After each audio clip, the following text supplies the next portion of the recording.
लेकिन इंसुलिन भी ना देना जेल में, उनकी हेल्थ को एक और झूठ को आप प्रचारित कर रही है, कैरी कर रही है। आप नहीं कर रही प्रचारित, कैरी कर रही है।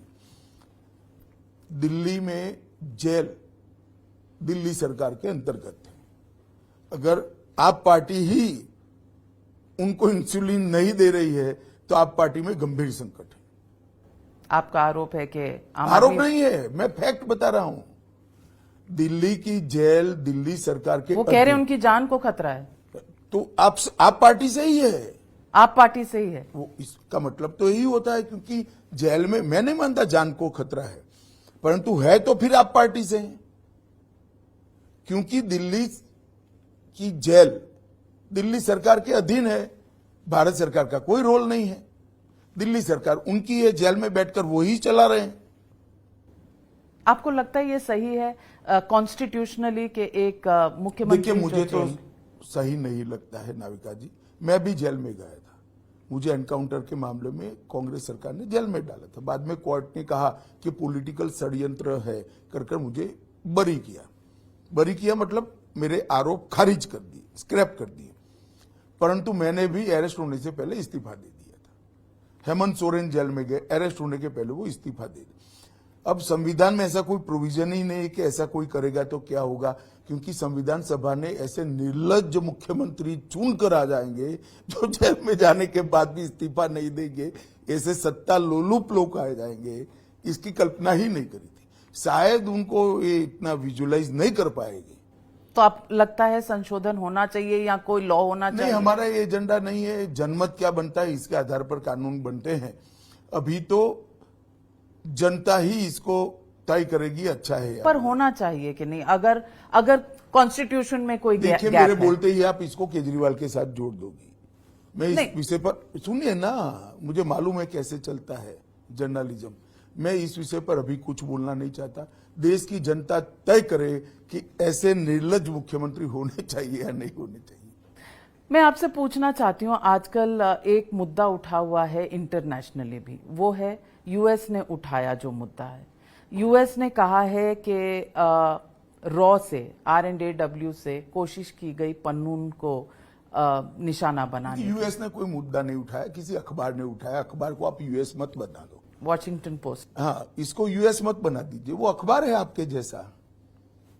तो आप इस मैटर को सीरियसली नहीं, देखिए, डिप्लोमेसी अगर यूएस सरकार गंभीरता से मानती है तो डिप्लोमेट चैनल से चर्चा करेगी, हम उसका जवाब देंगे। हमारा कोई रोल कहीं पर नहीं है। सवाल लोगों का यह है कि 400 पार अगर आपको पहले ही पता है तो फिर कहीं फिर से ईवीएम में घोटाला तो नहीं? देखिए, हमने लास्ट टाइम 300 पार का नारा दिया था, तो क्या ईवीएम में घोटाला था? तो राहुल गांधी वायनाड से कैसे जीते? इतनी सारी सरकार, उसके बाद 5 साल में कैसी ऑपोजिशन की बनी? 400 पार का लक्ष्य रखने का हमारा अधिकार भी नहीं है क्या लोकतंत्र के अंदर? कोई राजनीतिक गठबंधन एनडीए अपना लक्ष्य तय नहीं कर सकता? किस प्रकार से हमें पर दबाव बनाया जा रहा है? आप हारोगे तो हम भी हारना तय कर ले। आपके कर्म ऐसे है तो जनता आपको नहीं चुनती है। हमारे काम अच्छे हैं तो हम विश्वास से जा रहे हैं। मोदी जी ने 10 साल में कोई ऐसा काम नहीं किया कि भारतीय जनता पार्टी के कार्यकर्ता का सर नीचा हो। आज हम सर उठाकर चल रहे हैं कि पूरी दुनिया में मोदी जी ने भारत का सम्मान बढ़ाया है, भारत को सुरक्षित किया है, भारत को समृद्ध किया है, गरीबों का कल्याण किया है। लेकिन फिर वोटिंग परसेंटेज गिर क्यों रही है? इलेक्शन कमीशन देखिए, वोटिंग परसेंटेज 2 आइडियोलॉजी के लोगों को मिलकर बनती है। मुझे लगता है कांग्रेस का खेमा पूरा सुस्त पड़ा है, वोट डालने ही नहीं निकल रहे हैं। लेकिन कर्नाटक में तो आप कह रहे हैं आप बहुत स्ट्रांग विकेट पे हैं। अगर स्ट्रांग विकेट पे हैं तो बेंगलुरु के अंदर वोटिंग परसेंटेज में 8-9% गिरावट। वहां पर भी कांग्रेस का वोट तो है। उनको मालूम है काहे को टाइम जाया करे, जितना बितना है नहीं। राहुल बाबा बैठे, यस मिलना नहीं है, छोड़ो अभी।